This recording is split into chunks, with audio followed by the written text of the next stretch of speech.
कसलं डेसिबल आणि कसलं काय हो, ऐतिहासिक मैदान आहे. तुमचा जन्म झाला नव्हता त्यावेळेला इथे काय संयुक्त महाराष्ट्राच्या सभा कडाडल्या. कितीतरी नामवंत इकडे येऊन त्यांनी भाषणं केलेली आहेत.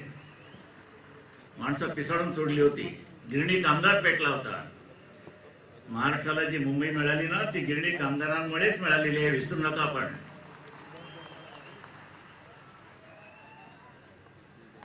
सांगायचं कोणाला ज्यांना इतिहास माहित नाही, काही नाही.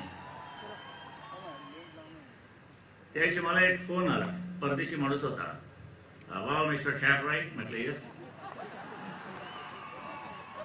You say Charlie Chaplin is dead. म्हटलं yes sir. as far as we are concerned, no, he is dead. He is no more.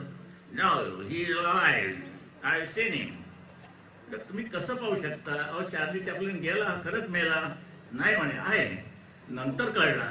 आला ते आपले आर पाटील होते, आबा सूट घालून गेले होते. त्यांना वाटला चार्ली चॅपलिन आलाय. असे गैरसमज होतात.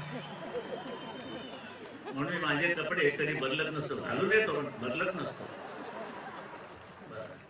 अरे हो, एक विसरलं जरा. होते कधी.